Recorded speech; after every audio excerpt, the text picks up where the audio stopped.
Ces pièges mortels, les origines de Riley Page, tome 3, écrit par Blake Pierce, lu par Caroline. Prologue. Hope Nelson jeta un dernier coup d'œil dans la boutique alors qu'elle s'apprêtait à fermer pour la nuit. Elle était fatiguée et avait passé une longue et interminable journée de travail. Il était minuit passé et elle était là depuis très tôt ce matin. Elle était seule maintenant parce qu'elle avait renvoyé le dernier de ses employés grognons chez lui un peu plus tôt. Aucun d'eux n'aimait travailler tard le samedi soir. En semaine, le magasin fermait toujours à 17 heures, ce qui ne semblait pas leur déplaire. Non pas qu'elle ait eu beaucoup de sympathie pour le personnel. Posséder cet endroit avec son mari, Mason, signifiait faire plus d'heures que n'importe qui d'autre, arriver en premier et partir en dernier la plupart des jours. Ce n'était pas un secret pour Hope que les gens d'ici les détestaient. Mason et elle. Pour être les gens les plus riches de la petite ville miteuse de Dighton. Et elle les détestait en retour. Sa devise personnelle était « L'argent, c'est la responsabilité ». Elle prenait ses nombreuses fonctions au sérieux, tout comme Mason, qui avait officié en tant que maire de la ville. Il n'était là pas du genre à prendre des congés ou même un jour de repos occasionnel.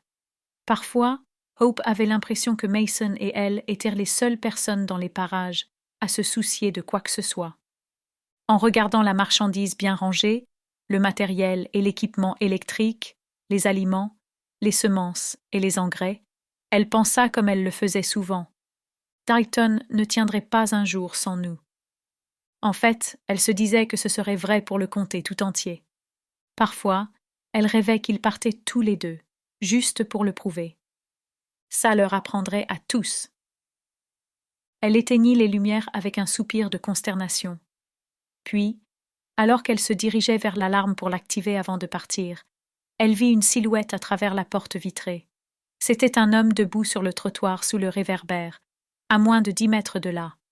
Il donnait l'impression de l'observer. Elle fut frappée de voir que son visage était gravement marqué et buriné, que ce soit de naissance ou à la suite d'un terrible accident. Elle n'en avait aucune idée. Il portait un t-shirt. Elle put ainsi voir que les terribles cicatrices n'avaient épargné ni ses bras ni ses mains. Ça doit être dur pour lui, de vivre avec ça, se dit-elle. Mais qu'est-ce qu'il faisait là dehors si tard un samedi soir? Était-il venu au magasin plus tôt? Si oui, un de ses employés avait dû s'occuper de lui. Elle ne s'était certainement pas attendue à le voir lui ou qui que ce soit, d'autre ici après la fermeture. Mais il était là, à la fixer et à sourire. Qu'est-ce qu'il voulait? Quoi que ce soit, cela signifiait que Hope allait devoir lui adresser la parole. Cela la dérangeait. Cela allait être dur de faire semblant de ne pas remarquer son visage. Se sentant nettement mal à l'aise, Hope composa le code de l'alarme, sortit et verrouilla la porte d'entrée.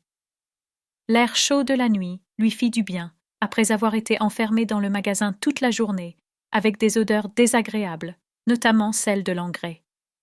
Alors qu'elle commençait à marcher vers l'homme, elle força un sourire et lui lança « Désolé, nous sommes fermés ». Il haussa les épaules tout en continuant à sourire et murmura quelque chose d'inaudible. Hope étouffa un soupir. Elle voulait lui demander de parler plus fort, mais elle se surprit à ne rien vouloir lui dire, qui ressemblerait à un ordre, ou même à une demande polie.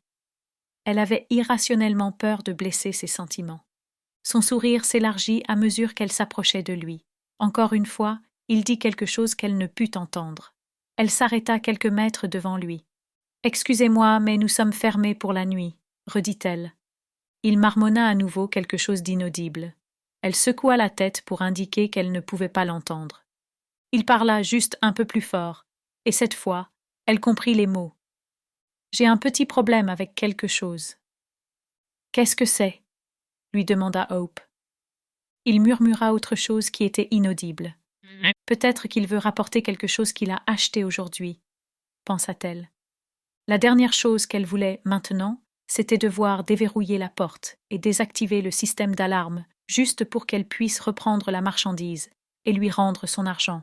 « Si vous voulez rendre quoi que ce soit, vous devrez revenir demain, » dit Hope. L'homme défiguré marmonnait. « Non, mais… » Puis il haussa les épaules en silence, toujours souriant. Hope avait du mal à maintenir son regard sur lui. Regarder directement son visage était difficile. Nous espérons que vous avez apprécié cet aperçu. Pour continuer à écouter ce livre audio sur Google Play Livres, utilisez le lien dans la description de la vidéo.